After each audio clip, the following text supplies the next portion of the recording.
¿Qué tal? ¿Cómo les va? ¿Cuánto tiempo que ha pasado, no? Bueno, el otro día tuvimos un breve intercambio a través de la pantalla con un anticipo del noticiero, pero ahora sí, hoy formalmente damos comienzo a una nueva temporada de Desde el Barrio, el noticiero de Urbana TV. Este que es el primer canal villero de la patria, como nos gusta describirlo, definirlo a nosotros, porque no hacemos otra cosa que decir la verdad.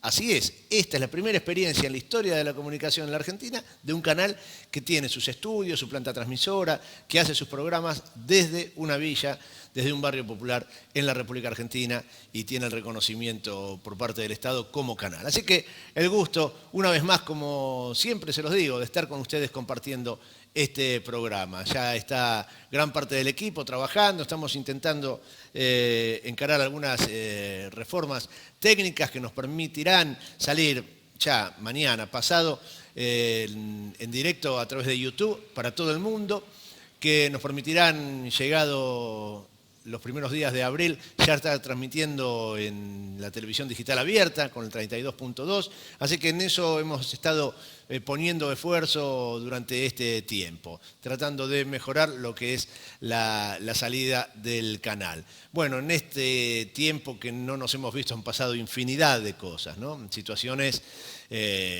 realmente impactantes, tanto en el orden nacional como en el orden internacional. Para hacer un repaso de los últimos días nada más, podríamos decir que hay una noticia que sacude fuertemente lo que es el mundo institucional a partir del descubrimiento que se realizó y que fue denunciado judicialmente y a través de los medios de comunicación de lo que es la cuestión del sistema judicial, del llamado partido judicial, del poder judicial, con una fuerte denuncia, una fuerte exhibición de lo que es esa obscenidad, esa promiscuidad que hay en Comodoro Pi, donde pudimos ver todos a través de los medios de televisión, a través de la lectura en los medios gráficos, como un fiscal, uno de los fiscales más importantes que tiene nuestro país, porque está atendiendo en muchas de las causas de mayor trascendencia política. Bueno, este hombre trabajaba junto con un personaje que hoy está detenido, Marcelo D'Alessio, extorsionando gente, apretando gente, utilizando esos servicios de una persona que se presentaba a sí mismo como agente de la DEA, un mercenario que aparecía en los principales canales de televisión oficialistas, en los principales programas de televisión oficialistas, escribía en el diario Clarín, en el diario La Nación, denostando a integrantes del gobierno anterior y que bueno, hoy está detenido porque es el cazador casado, ¿no? El cazador casado en el caso de D'Alessio, que compromete seriamente al fiscal Carlos Stornelli. Mañana seguramente vamos a estar hablando un poco más largo de esta situación. En los últimos días también, y algo que fue sucediendo a lo largo de todo el verano, porque allá por diciembre, en las últimas semanas de diciembre, comenzaron a hacerse oír los ruidazos, los cacerolazos en la ciudad de Buenos Aires, en los distintos barrios de la ciudad de Buenos Aires y en las principales plazas del interior del país, ruidazos de una ciudadanía que dice basta de tarifazos, termine con los tarifazos, anulen esos tarifazos, una exigencia hacia el gobierno de Mauricio Macri para que le ponga fin a este aumento bestial de las tarifas de servicios públicos que están ahogando, asfixiando a todos los argentinos y argentinas que ven que se les hace imposible destinar recursos para satisfacer la voracidad de las empresas. Estamos financiando a las empresas con un traspaso de dinero de los sectores populares, del bolsillo de todos nosotros, a los grandes empresarios. El día viernes, finalmente, esa sucesión de ruidazos que se fueron haciendo semana tras semana desde el mes de diciembre, tuvo su punto culminante con una gran marcha hacia la Plaza de Mayo, donde decenas de miles de personas se dieron cita de manera casi espontánea a protestar contra esta situación. Justamente el viernes, el mismo día en el cual el presidente de la Nación, Mauricio Macri, dejó inaugurado el periodo de sesiones ordinarias del Congreso con un discurso bueno, que para algunos fue vergonzoso, para otros fue provocador, un discurso donde se lo vio al presidente Macri muy enojado, muy enfurecido, muy ofuscado, sin grandes anuncios, pero sí recitando esta habitualidad de criticar a la oposición, de criticar al kirchnerismo, de hablar de los 70 años, de la pesada herencia.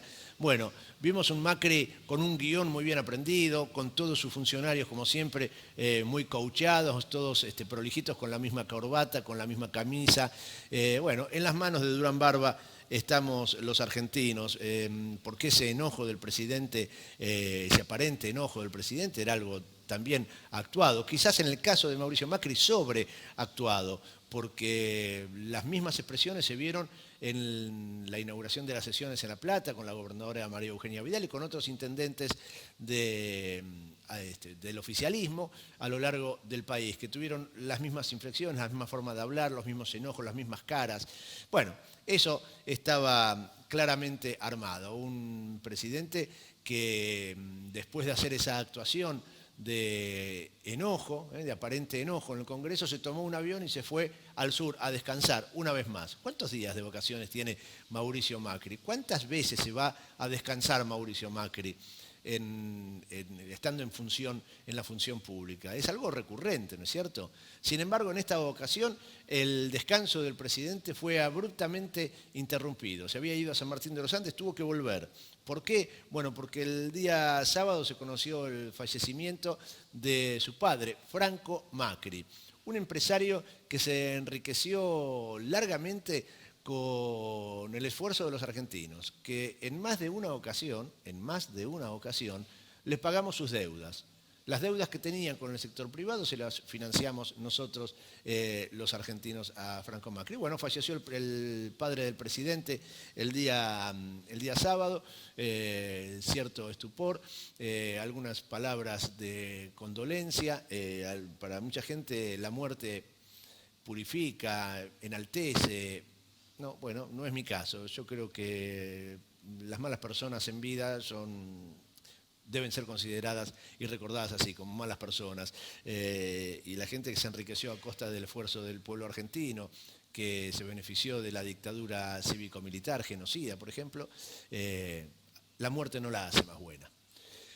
Así las cosas, los invito a que comencemos con esta serie de noticias que hemos seleccionado para compartir en el día de hoy. Veamos este informe. Indigentes. La Dirección de Estadística y Censos de la Ciudad de Buenos Aires difundió un informe alarmante sobre el creciente aumento de personas en la indigencia. La ciudad tiene 41.000 indigentes, más que el trimestre anterior, y 59.000 más que un año atrás. Además, el informe indica que hay otras 288.000 personas que representan un 9.4% del total que pertenecían a los sectores no pobres vulnerables y 259.000 equivalentes al 8.5% pertenecientes a la clase media frágil. Esto es preocupante, ya que ante la pérdida del empleo o del ingreso de alguno de los miembros de una familia perteneciente a uno de estos grupos, existe una probabilidad alta de caer en los estratos más bajos. Estábamos viendo un informe audiovisual de Telesur, pero en realidad el informe que más preocupa al gobierno tiene que ver con una revista económica, Forbes, la revista Forbes. Es una de las revistas más prestigiosas en el mundo de la economía, que señala con claridad, al igual que otros organismos, Forbes es una revista de análisis económico, pero hay varios organismos internacionales que están emitiendo señales de alerta permanente acerca de lo que es la economía argentina. Sin ir más lejos, la Comisión Económica para América Latina, la CEPAL, emitió un informe realmente lapidario con el gobierno. Señala que la economía argentina es una de las economías que son más débiles, más vulnerables dentro de los llamados países emergentes.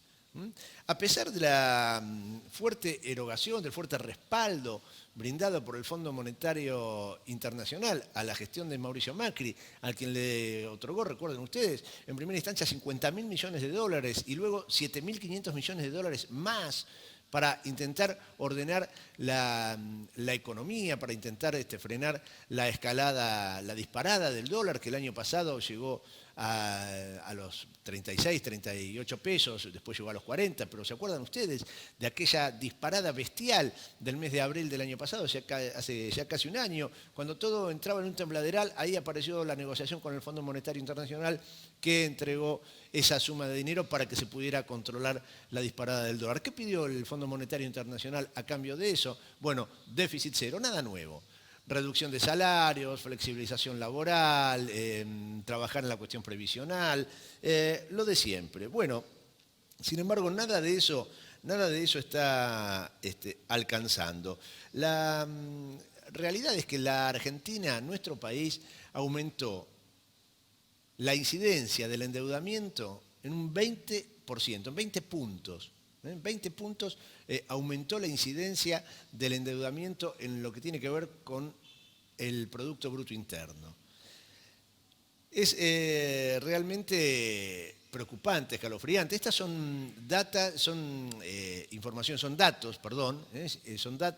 que no están actualizados a marzo del 2019, sino que tienen que ver con el año 2018, con el segundo trimestre, llegan hasta junio del 2018. O sea, después se ha empeorado todavía esta situación. Pero son datos oficiales de organismos internacionales que señalaban que en el segundo trimestre del 2018 la deuda pública implicaba el 77,5% del Producto Bruto Interno. Luego eso se incrementó. Es prácticamente insostenible. ¿Se acuerdan cuando a usted le decían, a todos nosotros nos decían, se robaron 2 PBI? Primero dijeron se robaron un Producto Bruto Interno, después un PBI, después dijeron se robaron 2 PBI. Bueno, eso era mentira. Eso es falso porque es imposible robarse un PBI. Y calcule usted 2. Imposible. Materialmente imposible. No existe eso. Pero es una mentira que impacta. Lo que sí es cierto es que este gobierno, el gobierno de Mauricio Macri, ya llevó el endeudamiento argentino a un PBI. Todo lo que produce la Argentina, toda la producción bruta de la República Argentina, se debe. La misma cantidad que se produce se debe. Es dramático, es dramático. Eso lo hizo Mauricio Macri. Bueno, por supuesto que ya hasta los propios economistas cercanos al gobierno critican esta situación, dicen no hay control del déficit. La situación se le viene poniendo muy cuesta arriba a Mauricio Macri, lo que equivale a decir que a todos nosotros y nosotras se nos hace cada día más difícil vivir, porque el endeudamiento aumenta, la fuga de divisas no se detiene, el precio del dólar no lo pueden controlar porque para controlar el aumento del dólar tienen que aumentar las tasas de interés. Entonces están en ese juego que es un sube y baja, ¿no? Dice, bueno, bajan las tasas de interés para tratar de ayudar un poquito que no desaparezcan todas las empresas, todas las industrias, entonces aumenta el dólar. Y en esa bicicleta se están enriqueciendo varios, muchísimos, que son los que viven del poder, los amigos del poder. Lo cierto es que en las últimas jornadas, el viernes mismo, mientras el presidente pronunciaba su discurso en la Cámara en el Congreso de la Nación, el dólar se disparaba. Volvieron a aumentar las tasas, entonces lograron que bajara un poquito. Hoy estaba en una nueva escalada el dólar. La credibilidad del gobierno viene cayéndose a pique. Ya no le creen ni los empresarios ni los industriales, que ven una cantidad de maniobras llevadas adelante por este gobierno que los perjudican. Fíjense ustedes que ni siquiera la gran devaluación que hubo alcanzó como para que se produzca y se exporte más. Ni siquiera eso. Las exportaciones han caído un 20%, de acuerdo a los datos oficiales. Bueno, esa es la realidad del país en la cual nos ha sumergido el gobierno nacional. Consecuencia de esto, mire, le doy otros datos, que llegan al año 2017. Entre 2015 y 2017 cerraron en un promedio 7 empresas por día. O sea, todos los días, desde que asumió Macri, en diciembre del 2015, hasta el 2017, y esto se aumentó, se incrementó en todo el año pasado, pero esto según datos oficiales, 7 empresas por día fueron bajando sus persianas, cerrando a causa de lo que es el plan económico llevado adelante por este gobierno que parece no tener ningún tipo de sensibilidad. Hoy debieron haber empezado las clases, no empezaron. Veamos lo que decía un docente neuquino, en este caso, explicando la importancia y el sentido de la paritaria nacional docente. Una de las mayores conquistas de los últimos años de la clase trabajadora fue recuperar las paritarias. ¿Qué es una paritaria, compañero? Es la negociación en condiciones de poder lograr mejora entre los trabajadores y sus patronales. Pero no cualquier paritaria, sino la paritaria donde se sienta el sindicato que representa la totalidad de los trabajadores de un sector con los empresarios. Eso hizo que ese costo laboral obviamente se elevara porque se ganaron conquistas. Por lo tanto, el avance sobre la paritaria nacional tampoco es una casualidad. Si avanza sobre la paritaria nacional docente, lo que viene después es el avance sobre cualquier posibilidad de discusión de la clase trabajadora en igualdad de condiciones con sus patrones. Y esto, compañero, no es poca cosa. Es si el capital o el trabajo, es si los trabajadores o los economistas, es si los que estamos poniendo el cuerpo en las escuelas, en los hospitales o en la fábrica o los CEOs de las empresas. Bueno, ahí escuchábamos un docente de la provincia del Neuquén, porque el reclamo es nacional. Por eso no hay clases hoy, por eso hoy los chicos no empezaron las clases. Los docentes convocaron a paro para el día de hoy y para el día jueves. Se suma el del día viernes, que es el día del paro nacional de mujeres. Entonces adhirieron también los docentes a ese paro. Están reclamando los docentes por una paritaria nacional. Por una paritaria nacional que se los convoque nuevamente a discutir el salario mínimo, las condiciones de trabajo. El gobierno no quiere saber absolutamente nada. La cuestión es que los chicos que hoy tenían que empezar las clases no lo han hecho, salvo en algunas escuelas. Hoy pasaba temprano para el canal y veía a las familias, algunas familias en el Filiday, llevando a sus chicos a la escuela. En algunas escuelas privadas ha comenzado con cierta normalidad la actividad. En las escuelas de gestión estatal, en casi ninguna. Y es muy alto también el acatamiento al paro en la educación privada. Respecto de este punto, vale decir que los docentes, un docente inicial se recibe, un docente estudia varios años, quiere comenzar a ejercer, consigue un cargo y su primer cargo, sin antigüedad, sin nada, tiene un ingreso de 12.500 pesos mensuales. Eso es lo que gana un maestro o una maestra. Recibido, empieza su primer trabajo, no tiene antigüedad y su sueldo es 12.500 pesos. ¿A ustedes les parece que eso es lo que tiene que ganar un docente? No. ¿Es justo entonces el reclamo de los docentes? Obviamente que sí. ¿Por qué? Miren, la canasta básica para una familia tipo, un matrimonio con dos criaturas, eso es una familia tipo, es de 26.000 pesos para no caer en la indigencia. Quien está debajo de esa línea está en la pobreza, en la indigencia. No existen familias compuestas por dos docentes con dos hijos. Dos docentes que tienen un sueldo inicial. Dos personas jóvenes estudiaron, son docentes, tienen dos hijos, comienzan a ejercer la docencia. Entre ambos sueldos, 25.000 pesos. La canasta básica, para no estar en la línea de la pobreza, es de 26.000. ¿A usted le parece razonable que un docente gane eso?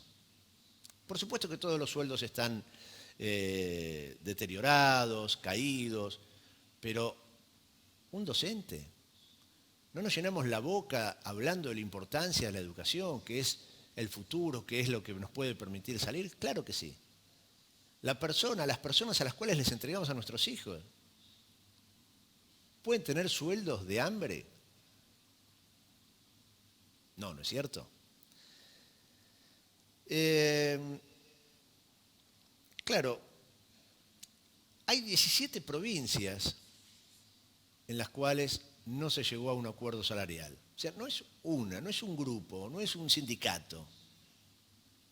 Pero en los grandes medios, el trabajo permanente es desgastar, hablar mal de los docentes, decir que van al paro por razones políticas, que se confunde con los partidos. La realidad es que los sueldos de los docentes y las condiciones de trabajo de los docentes son horribles. Y eso no se puede aceptar. Y cuando nos llenan la cabeza, diciendo no, pero un docente tiene que estar en clase porque nuestros hijos. Y entonces uno ve la propaganda gubernamental, por ejemplo, de la provincia de Buenos Aires, con María Eugenia Vidal, con cara de buena, diciendo no, nuestros hijos, nosotros tanto que hicimos. La verdad es que uno tiene que preguntarse ¿por qué dicen eso? ¿Y por qué uno tiene que ponerse primero del lado de los patrones, de los poderosos, y no del lado de los que son iguales a uno? Porque un docente es un trabajador de la educación, es un trabajador como cualquier otro, como usted, como yo. Y tenemos derechos. Tenemos derechos a tener sueldos dignos, sueldos que alcancen y a tener condiciones laborales que nos permitan desarrollarnos como corresponde, pero sobre todo un docente, sobre todo los docentes. Ahí el gobierno tiene que poner. Ahí es el lugar donde hay que poner en serio. ¿Por qué se amarretea con los docentes? ¿Por qué tienen esos sueldos de hambre los docentes? Por una decisión política. Ni más ni menos. Entonces, lo primero que uno debe hacer es ponerse del lado de los que son iguales a uno. Y los docentes son trabajadores como todos nosotros. Claro que es una incomodidad, claro que es un incordio no poder llevar a los chicos a la escuela, por supuesto. Claro que da bronca que nuestros hijos e hijas pierdan días de clase, claro que sí, por supuesto. Ahora hay que tener en claro por qué pasa eso, quién es el responsable de eso. El responsable de eso no son los docentes. El responsable de eso es quien emplea a los docentes. En este caso, el Estado. En este caso, el gobierno de Mauricio Macri, que ha tomado la decisión por decreto de anular la negociación de la paritaria nacional. Estuvo 2 años sin convocarla. Fueron tantos los reclamos que después decidió por decreto terminar con una ley. Hay una ley que ordenaba el funcionamiento de la paritaria nacional docente. La paritaria nacional docente discute no solo los salarios, discute también las condiciones laborales, las condiciones de aprendizaje, las condiciones de actualización de los saberes, de los conocimientos de los docentes. Discute las condiciones edilicias. Todo eso discute una paritaria nacional docente. De eso el gobierno no quiere hablar. Prefiere utilizar los grandes medios para decir qué malos son los docentes. Dejan a los chicos sin clases. No, señora, señor. Quien deja a los chicos sin clase es el gobierno. Y eso es lo primero que tenemos que tener en claro. Hay una marcha en estos momentos en Plaza de Mayo, multitudinaria marcha, decenas de miles y miles y miles de docentes reclamando por sus derechos y diciéndole al gobierno nacional que por ese camino no se puede continuar. Bueno, veremos cómo sigue. Mañana vamos a seguir hablando seguramente del conflicto docente. Pero como una parte indivisible de lo que es la discusión salarial y las condiciones de la educación en la Argentina, aparece la cuestión de los sueldos, de los precios, de los útiles. ¿Cuánto cuesta enviar a un chico, a una chica a la escuela? Me voy a sentar un ratito. Mira, así nosotros vemos ahí. Los invito a que veamos unos gráficos que hablan de la canasta escolar.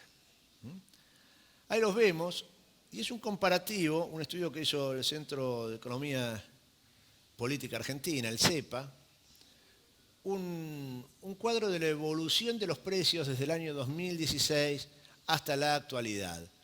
Ahí vemos los distintos rubros, un cuaderno rayado. Fíjense lo que sale un cuaderno rayado de 50 hojas. 3 cuadernos rayados, ¿no? En realidad. En el 2016 costaba 99,69. Hoy cuesta 387 pesos. 3 cuadernos rayados de 50 hojas. Un cuaderno rayado escolar, lo están viendo en pantalla, 24 hojas, costaba 18 pesos en el 2016, 52 en la actualidad. Una tijera, 18 pesos costaba en el 2016, 60 pesos cuesta ahora. Una plasticola, una goma de pegar chiquita, costaba 8,87, cuesta ahora 52 pesos. Mire, ayer precisaba comprar para una tarea un plasticola. Entonces ingreso a una librería y le digo, dame por favor una plasticola de 1 kilo, de 1 litro. Cuando me dio el precio casi me muero. Le digo, dame la más barata que tengas. Bueno, la más barata es esta, 260 pesos. ¿Cómo? Una plasticola grande, la más barata, 260 pesos. Sí, me dice, y eso que no es marca plasticola, la marca plasticola sale 320.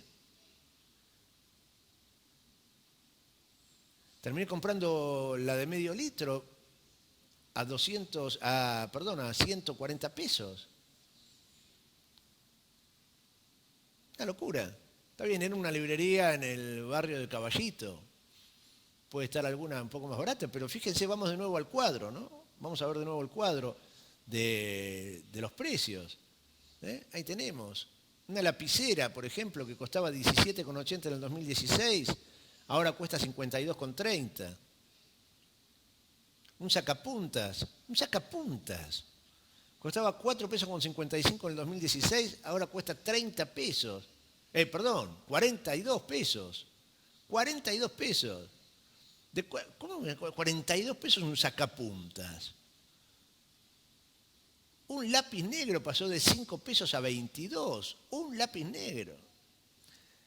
Bueno, el estudio del CEPA dice que el salario mínimo entre el 2016 y este año aumentó un 106%. El salario mínimo. La canasta escolar aumentó un 230%. Más del doble aumentó la canasta escolar que lo que aumentó el salario mínimo desde el 2016 a la fecha. Así las cosas, si uno toma la medida de un chico que tiene que ir, un chico, una chica, un alumno de escuela primaria privada, promedio, no yendo a una escuela de las más caras, promediando lo que cuesta la matrícula y la cuota entre las más baratas y las más caras, y lo que cuesta el uniforme y los útiles, la canasta escolar en marzo para iniciar las clases de un alumno en una escuela privada cuesta 18.531 pesos. Enviar a un pibe a la escuela privada cuesta 18.531 pesos en el mes de marzo, porque ahí hay que cargar de la matrícula. Para el caso de un alumno de una escuela pública, eso baja a aproximadamente 9.000 pesos, porque bueno, ahí no está la matrícula ni la cuota. Recién les decía cuánto ganaba un docente inicial, o sea, un docente desde los primeros años, sin antigüedad, que gana 12.500 pesos, está claro que no puede mandar a su hijo a una escuela privada, aunque quisiera, porque le pagaría más de lo que gana. Pero además, yo le digo 18.531 pesos mandar a un pibe a la escuela a la escuela privada. Los sueldos, los salarios del sector formal, en blanco, una empresa que tiene una paga medianamente aceptable, oscilan en los 30.000 pesos. En la economía formal, que son pocos, es un porcentaje, porque la inmensa mayoría de la gente está en la economía informal con salarios mucho más bajos, mucho más bajos. Pero alguien con un empleo más o menos bien pago está en la economía formal en un ingreso aproximadamente de 30.000 pesos. Si tiene un hijo al cual le cuesta pagar 18.531 pesos, mandarlo a la escuela privada, se da cuenta que esto es imposible. Bueno, claro, entonces uno dice, está bien, los docentes van a paro y a mí me generan una molestia, porque mi hijo ese día no va a clase, yo no sé qué hacer, pierde días de clases, días de formación. Ahora, ¿y con esto qué se hace?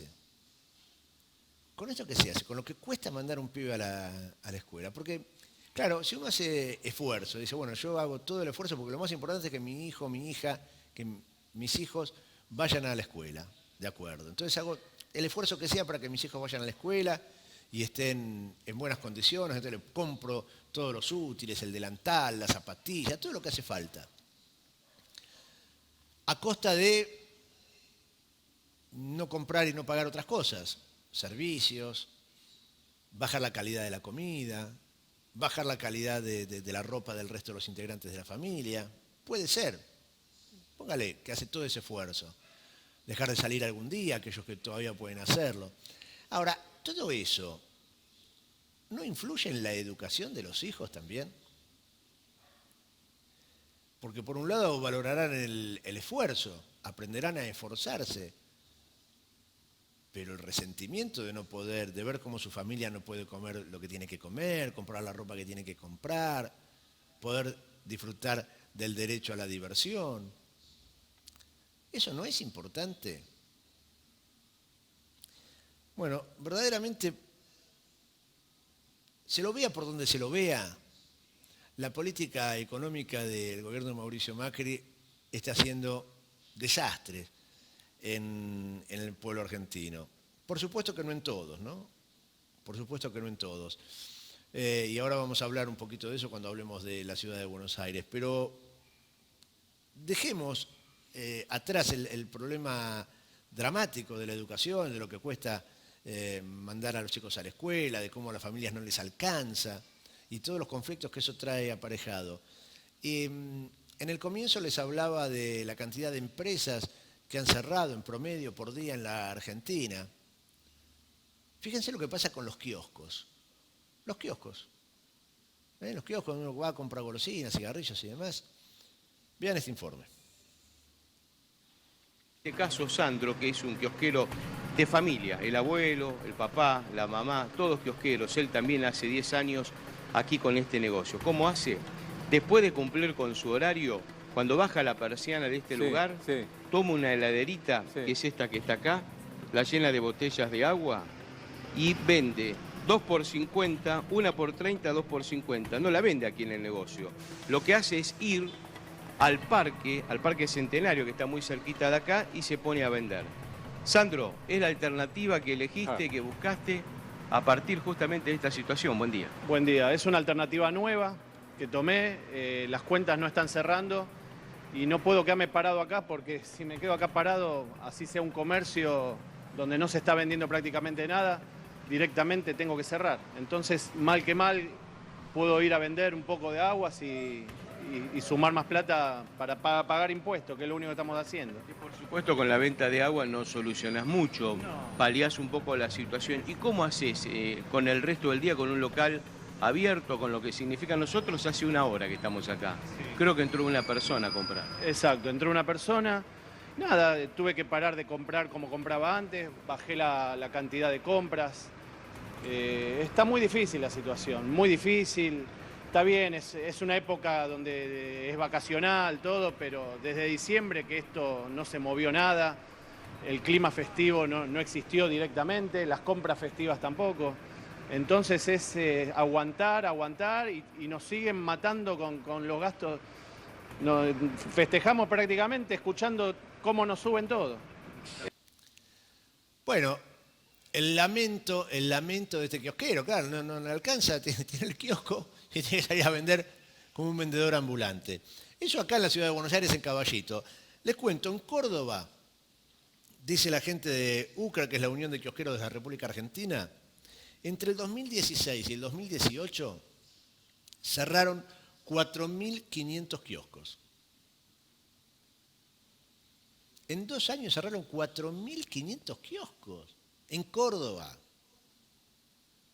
A nivel nacional cerraron 28.000. 28.000 kiosqueros tuvieron que cerrar porque no hay ventas. Cayeron aproximadamente el 50% de las ventas en los kioscos. A eso agréguele lo que cuesta pagar el alquiler, lo que cuesta pagar la luz, el gas, los servicios, los impuestos. Claro, los kiosqueros no. El kiosco es un negocio, es un comercio de mucho esfuerzo, que requiere de muchas horas de trabajo y tiene márgenes muy pequeños de ganancia. Entonces tiene que tener mucho movimiento para que deje alguna rentabilidad. Si a eso le suma alquiler que se disparan y los servicios que se van por las nubes, es imposible. 28.000 kioscos cerraron en 2 años en la República Argentina. Solamente 4.500 cerraron en la provincia de Córdoba. Pero te pido, Eddie, si podemos volver a poner el video y cortarlo prácticamente en el arranque. ¿Lo tenemos ahí? Ponlo porque quiero hacer una reflexión. Yo no lo había visto, recién lo veo. Poneme al aire de nuevo el videíto, por favor. Y cuando te digo, frenalo. La primera imagen, ¿puede ser? Dale, vamos. Aquí con este negocio, ¿cómo hace? Después de cumplir con su horario, cuando baja la persiana de este lugar, toma una heladerita, que es esta que está acá, vení. la llena de... No. Te pido que lo pongas y lo congeles. Ponelo y congela el video.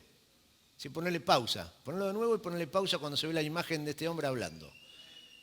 Porque quiero mostrarles una cosita de esta nota. Dale, vamos adelante. No. Retrocédelo, por favor, Eddie. Retrocédelo, volvelo desde el comienzo. Si querés, antes. Ahí, pará, ahí. Miren ustedes, ¿no? Ahí escuchábamos esta nota del cronista del canal Crónica con el kiosquero que dice que no puede vivir, que no hay ventas, que tiene que vender 2 por 1 el agua, cargar una heladerita y llevarla a un parque para ir a vender porque en su negocio no entra nadie. El cronista le dice, yo hace 1 hora que estoy acá y entró una sola persona. Y les acabo de dar la cifra de kioscos que han cerrado. Fíjense ustedes detrás del cronista, sobre el hombro del cronista, se ve un pañuelo, una imagen, un rostro atravesado por una franja roja, como diciendo stop, ¿no? O no más. Ese rostro no es el de Mauricio Macri. Es una caricatura que no es de la del rostro de Mauricio Macri. Es una caricatura de Nicolás Maduro, el presidente de Venezuela.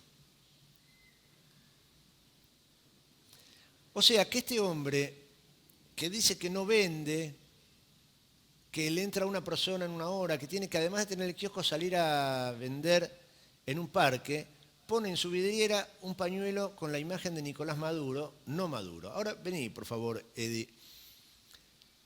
Hace un rato yo les hablaba de la construcción del sentido, cuando hablábamos del problema docente.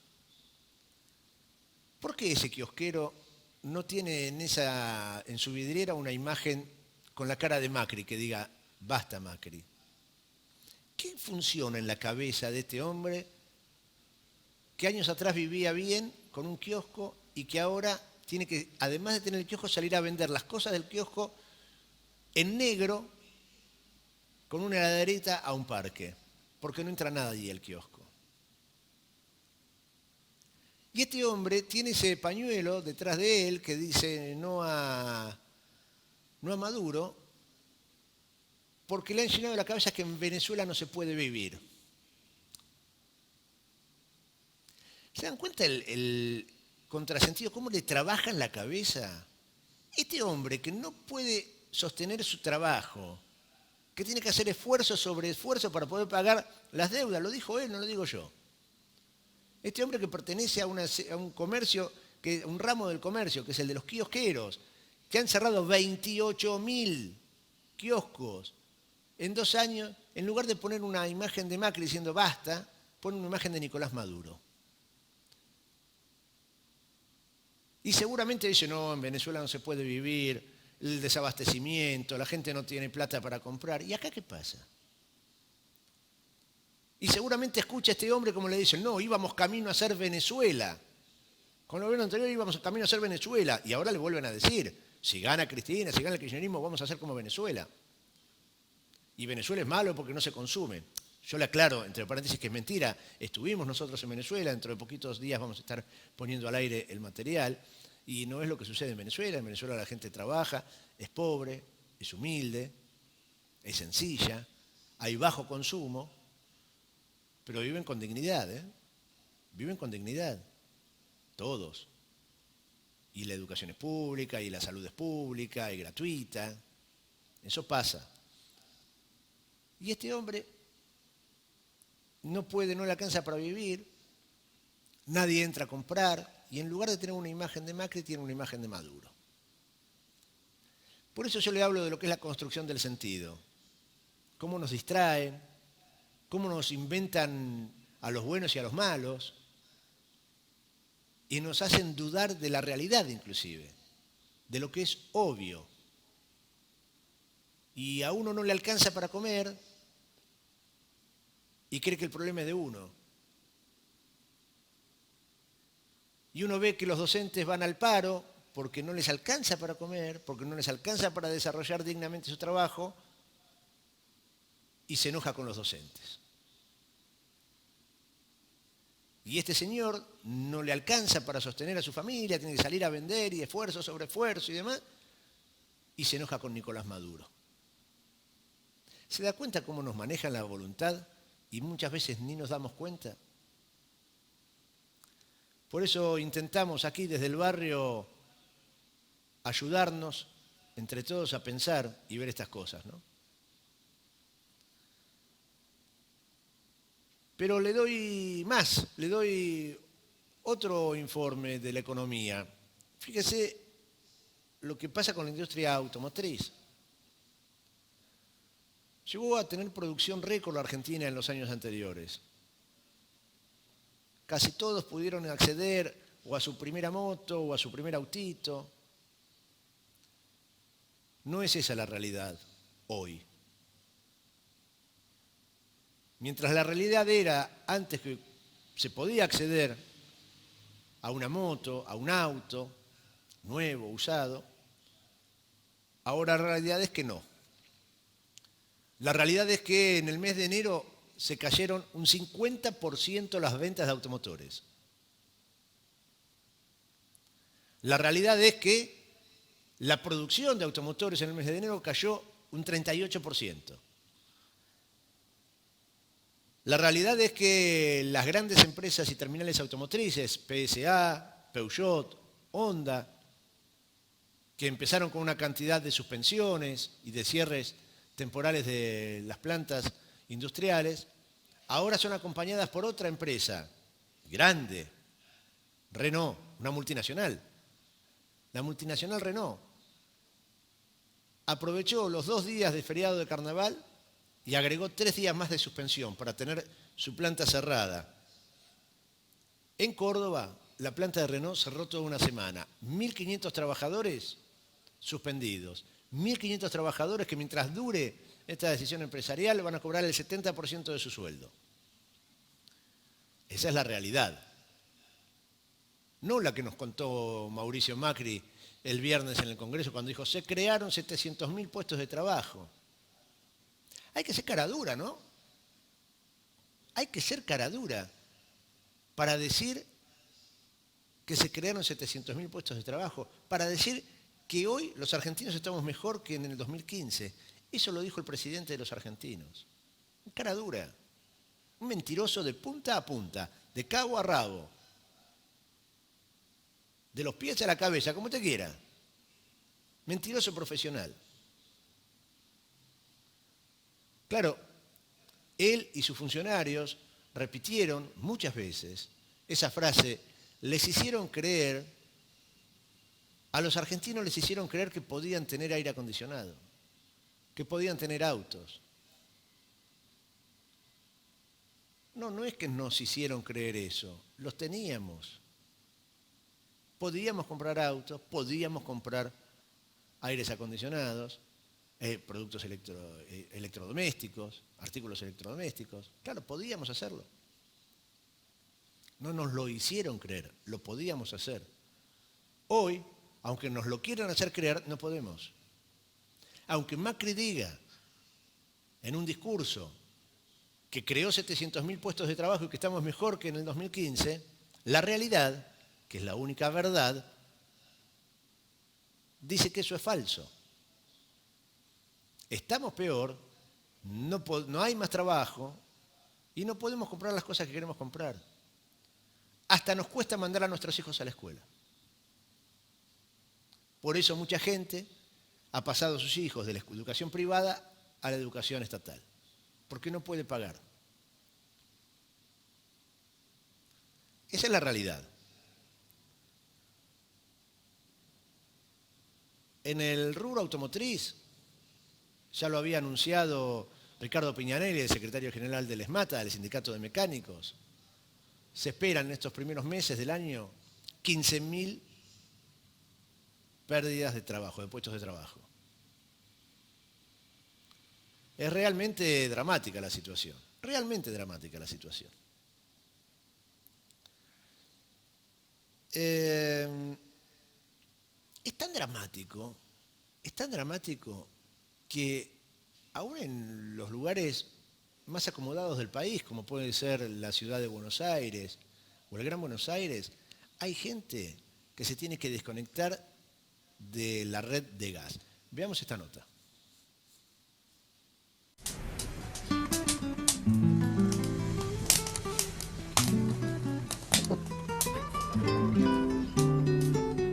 Y yo, bastante frío, bastante. Nos soportamos y aparte el dormitorio que tenemos, ¿vio? No es para soportar el frío. Así que, no sé, que nos pueden ayudar en algo. ¿Cómo se calefacciona usted acá? Y con una estufita de leña, la única manera. Y después, menos mal que algo acompañamos por ahí con el frío. No soportamos el frío, ¿vio? Mucho abrigo. Mucho abrigo. Y más por la nena todavía, que hace más de 40 días que le teníamos jodida. Ahora más o menos ya está recuperándose. ¿Qué edad tiene su hijo? 3 años. Sí. ¿Y se suele enfermar, digamos, muchas veces en el año? Muchas veces, 2 veces, 3 veces al año. Hasta nosotros también, y eso que somos grandes. Pero no soportamos el frío, así que... ¿Y recibe leña por parte del municipio? Claro, Lila nos da leña, 4 bolsas. Y muy poca, ¿vio? No alcanza para los 15 días. Y eso es que lo vamos cuidando, ¿vio? Y ya en esta hora, son las 11, ya no hacemos juego, lo vamos redoblando. ¿En qué horarios hacen fuego? Y más o menos a las 6:30, a las 7 de la mañana. Ella se levantó y a las 4:30 se levantó porque se tiene que operar de las varices, ¿vio? Así que me tuve que levantar a las 4:30 para hacer juego. Y hasta ahora. Y ahí póngale media bolsa y la bolsa se gasta. Así que... Eso que estábamos viendo, que conmueve y que no es novedad para muchos de ustedes en este barrio, atraviesan o atravesaron en algún momento una situación similar. Aún hoy, en este barrio, en algunos sectores del barrio Padre Mujica, uno encuentra situaciones como esta. Aún hoy. Pero resulta que se conoció un informe oficial que indica que en la ciudad de Buenos Aires y el Gran Buenos Aires hay 87.000 usuarios, familias, no usuarios, 87.000 familias que equivalen casi al 10% de los usuarios de la empresa Metrogas que se han desconectado de la red, que dieron de baja su conexión a la red de gas porque no pueden pagarlo. ¿Usted me escuchó? En este barrio no hay gas de red, hay garrafa. Y la costumbre, uno se ha acostumbrado a tener el gas de garrafa y bueno, y se utiliza mucho la electricidad para calefaccionarse, porque bueno, ese servicio no se está cobrando. Sí se va a cobrar cuando avance el proceso de urbanización, de reurbanización, ¿no es cierto? Cuando esté reurbanizado el barrio, cuando los habitantes del barrio tengan sus escrituras, se les va a empezar a cobrar la electricidad. Por el momento, como eso no sucede, la mayoría de los vecinos del barrio utilizan el sistema eléctrico para calefaccionarse o para refrigerarse. Y no hay gas de red, hay gas en garrafa, así que eso es una costumbre aquí en el barrio. Pero es claro que el gas de red es una ventaja, es más seguro y es más barato. Y que una cosa es no haber tenido nunca gas de red y tener que utilizar la energía a través de la garrafa y después llegar algún día como aspiración a tener gas de red. Y otra muy distinta es tener posibilidad de contar con gas a través de la red y tener que desconectarse por falta de pago y pasarse a utilizar garrafa, que es más cara, y leña. Claro, la garrafa es más cara, pero uno puede regularla y cuando no tiene, no tiene. Y no compra y no toma deuda. A este lugar nos llevó Mauricio Macri. El 10% de los usuarios de Metrogas se desconectó de la red en la ciudad de Buenos Aires y en el Gran Buenos Aires. Es de locos. Es demencial. Y con absoluta y total caradurez, cinismo e hipocresía, el presidente nos dice en su discurso que estamos mejor que en el 2015. Que hay más trabajo, que, bueno, la realidad es muy otra, ¿no es cierto? Hoy les juro que cuando leía hoy esta información me sacudió, no podía creerlo. La verdad que me sorprendió, me sorprendió. Es increíble, es un indicador tan negativo, tan pésimo, que da una bronca total y absoluta. Ahora, en la ciudad de Buenos Aires, que es el distrito más rico de la República Argentina, yo no me canso de decírselos. Este lugar en el que vivimos nosotros es el más rico de la República Argentina. Es el de mayores ingresos, el de mayor confort. Sin embargo, acá, en la ciudad más rica de la Argentina, en la ciudad donde Rodríguez Larreta, el viernes en el inicio de las sesiones ordinarias de la legislatura, dijo que su prioridad son los niños, las niñas y la educación. Acá, en esta ciudad, el 10% de los menores de 14 años es indigente. Sí, se lo digo de nuevo. 1 de cada 10 niños menores de 14 años es indigente en la ciudad de Buenos Aires.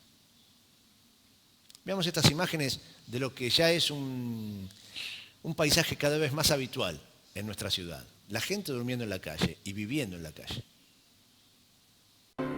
Buenos Aires, durante décadas ha sido la referencia de una capital con bellos edificios y amplias avenidas.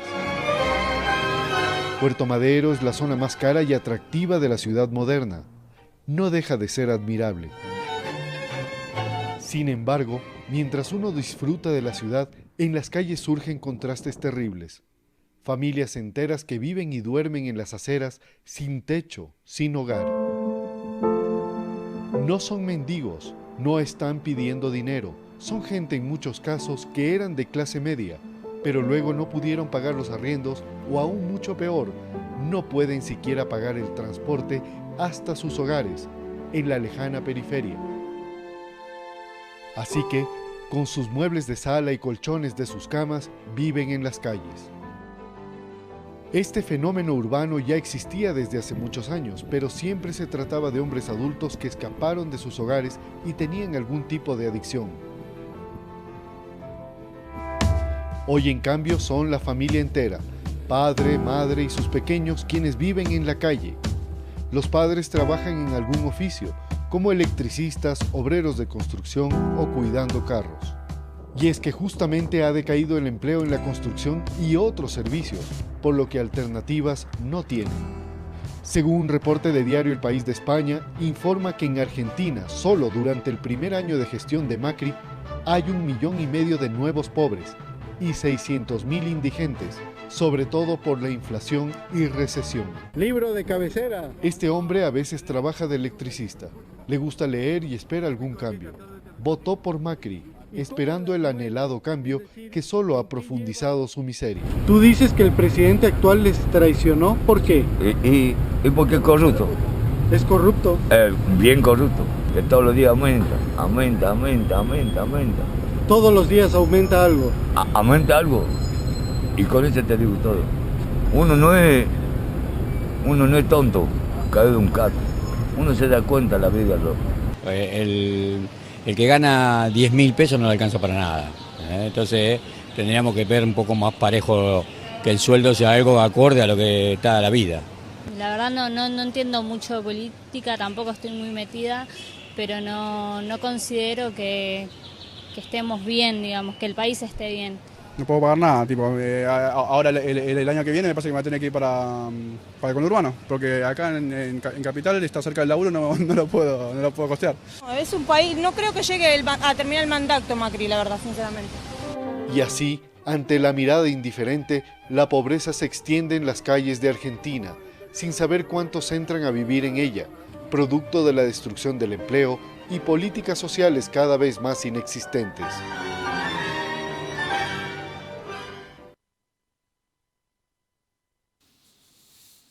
Bueno, Mauricio Macri nos cuenta que estamos mejor que en el 2015. Ahora, en la ciudad de Buenos Aires, la ciudad que administró Mauricio Macri desde el año 2007, o sea, el PRO gobierna la ciudad de Buenos Aires desde hace ya 11 años y unos meses. Desde el año 2015 a la actualidad, en el año 2015, la diferencia en la ciudad de Buenos Aires entre el 10% que más ganaba y el 10% que menos ganaba era del 17%. Sí, espero que estoy buscando exactamente la cifra, ¿sí? Para no errarle. Exactamente. El 10% más rico de la población de la ciudad de Buenos Aires y el 10% más pobre, en el año 2015 la diferencia era de 17 veces. Ese sector ganaba 17 veces más que el sector más pobre. Hoy esa diferencia es de 25 veces. El 10% más rico de la ciudad de Buenos Aires gana 25 veces más que el 10% más pobre. Son datos oficiales estos, ¿eh? O sea, no es que se me ocurre a mí, que lo estamos inventando nosotros, datos de estadísticas oficiales, mediciones de la Universidad de Buenos Aires, en fin. Por supuesto que la desigualdad donde más crece es en los barrios del sur, en todas las comunas del sur. En La Boca, Parque Patricios, Pompeya, Lugano, Soldati, Parque Avellaneda. En toda esa zona la pobreza crece exponencialmente y la diferencia es mayor que con la zona norte. Reitero, ya no hablamos de pobreza, hablamos que el 10% de los niños menores de 15 años está en la indigencia, no le alcanza para comer. Al 10% de nuestros pibes, esos que Rodríguez Larreta dicen que son su prioridad. Fiel discípulo, fiel alumno, escudero fiel del presidente Mauricio Macri, Rodríguez Larreta es tan mentiroso como él, o más. En lo que refiere a educación, en el barrio se está llevando adelante la construcción del polo educativo. El Walsh está por arrancar, avanzaron a pasos agigantados en la construcción de la escuela para inaugurarla el próximo lunes. Una de las escuelas, la primaria, posiblemente se inaugure el próximo lunes y está realmente bonita, hay que decirlo, están muy bien las aulas, los pupitres, está quedando verdaderamente bien esa escuela. Claro, otro tema va a ser la cantidad de vacantes y otro tema va a ser tener la plata para mandar a los chicos a la escuela. Mientras Rodríguez Larreta avanza con la construcción de esta escuela, en buena hora, en el barrio, lo cierto es que de las 54 escuelas que dijo que iba a construir cuando asumió su mandato, apenas se construyó la mitad. De las 54 escuelas que dijo que iba a construir, muchas de las cuales figuran en la página web del gobierno de la ciudad, cuando los legisladores porteños fueron a ver si las obras estaban en curso, escuelas que figuran como terminadas. A ver, si uno ingresa al portal del gobierno de la ciudad en educación y pone escuelas, se va a encontrar con que figuran escuelas terminadas, construidas por el gobierno de Rodríguez Larreta, que cuando las va a ver no existen. Sí, de verdad, le digo en serio, no es una broma, no es una broma de mal gusto. Son varias las escuelas que figuran como terminadas o en obra o en proceso de obra en el portal oficial del Ministerio de Educación del gobierno de Rodríguez Larreta, y cuando uno va a ese lugar no existen. No es el caso de la escuela del polo María Elena Walsh, que se está terminando y que se va a inaugurar la semana que viene, que está muy linda. Claro, es una herramienta de campaña muy fuerte para Rodríguez Larreta, decir, hicimos. Entonces van a venir el lunes y va a venir la ministra y va a venir el jefe de gobierno y van a venir todos los medios de televisión, de radio, a decir qué maravilla, cómo mejora la vida de la gente del barrio. Esa misma gente del barrio a la cual se le hace muy difícil, cada día más difícil, comer para vivir. A la cual se le hace cada día más difícil comprarle los útiles escolares a sus hijos para que vayan con dignidad a esa escuela. Pero bueno, eso no va a tener lugar en los noticieros, en los informativos de los grandes medios de comunicación. Solo tendrán lugar las bellas imágenes de las hermosas aulas que se han construido, las palabras de la ministra, las palabras de Rodríguez Larreta, hablando de lo bien que hacen las cosas. Y nadie le preguntará por ese 10% de menores de 15 años que no tienen para comer en la ciudad de Buenos Aires.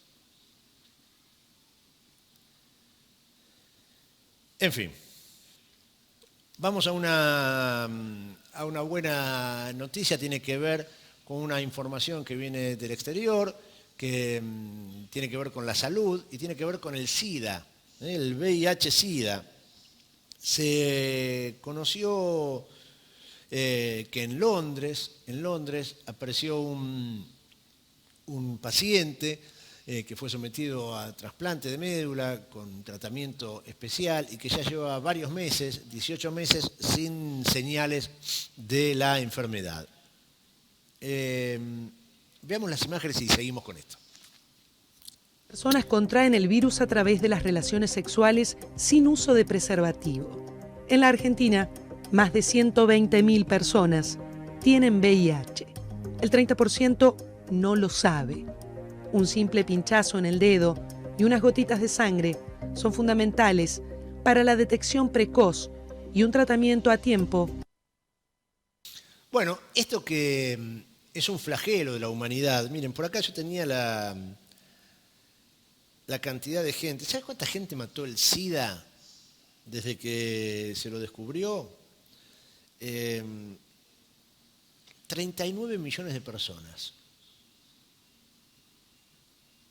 Qué número, ¿no? 39 millones de personas murieron en el mundo a causa del VIH-Sida.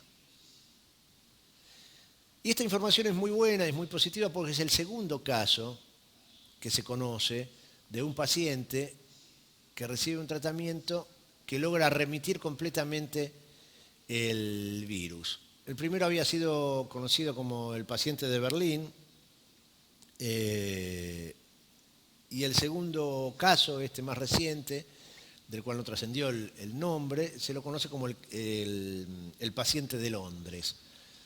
Son pacientes a los cuales se les realizó un trasplante de médula con un componente de células específico, de células madre, hematopoyéticas, así se llama, hematopoyéticas, mire qué palabra, hematopoyéticas, unas células madres hematopoyéticas contra leucemia, y desde entonces no han tenido signos del VIH-Sida. La verdad que es una noticia muy esperanzadora para todos, porque la peste rosa, como se la conoció de manera discriminatoria, aludiendo a una determinada población, y que después todos nos enteramos que no era patrimonio exclusivo de la orientación sexual que cada uno eligiera, sino que podía afectar a todos. 39 millones de muertes causó, y que ahora la medicina haya logrado avanzar en su control y en su remisión total es realmente una noticia muy, muy esperanzadora, muy esperanzadora. Bueno, con esto vamos a llegar al final, porque tenemos los goles de los partidos de ayer, de la Copa Libertadores de América, de los equipos argentinos. ¿Tenemos todos los goles? Sí, pasamos todos los goles. ¿Cómo? Que los 3 equipos argentinos terminaron 0-0. Con razón. Entonces no hay goles. Bueno, así es, 0-0 los 3 equipos argentinos que jugaron por Copa Libertadores de América. Empataron ayer, 2 en condición de visitante, como San Lorenzo y Boca Juniors, y 1 en condición de local, como Godoy Cruz. Godoy Cruz jugó contra la Olimpia del Paraguay y no se pudieron sacar ventaja. Y bueno, así está. Hoy va a jugar River por la Copa Libertadores de América también. Ayer se dio un batacazo en el fútbol, tiene que ver con el fútbol internacional, la Copa de Campeones de Europa, donde el Real Madrid perdió por goleada en su casa contra el Ajax holandés, 4-1, el equipo donde juega Tagliafico, entre otros argentinos, le ganó 4-1 al Real Madrid en Madrid. El equipo del Real, que es dirigido por un argentino, por Santiago Solari, que está en la cuerda floja. Venía de perder los 2 clásicos con el Barcelona, contra el Barcelona, y ahora perdió por goleada de local. No creo que le quede mucho tiempo de trabajo a Santiago Solari en el Real Madrid. Bueno, me voy a poner de pie. Con esto llegamos al final de esta primera emisión del año formal en Urbana TV de nuestro noticiero desde el barrio, con el cual lo hemos acompañado en este rato de información, en esta hora en la cual analizamos las noticias. Muchas gracias por su compañía, como siempre ha sido un gusto. Van a ver la repetición de este material a las 20 horas y a la medianoche, y en directo saldremos mañana, como todos los días, a partir de hoy, a las 13:30. Firme como rulo de estatua, aunque hoy hayamos empezado un poquito más tarde. Gracias por su compañía, pásenla bien y mañana nos encontramos.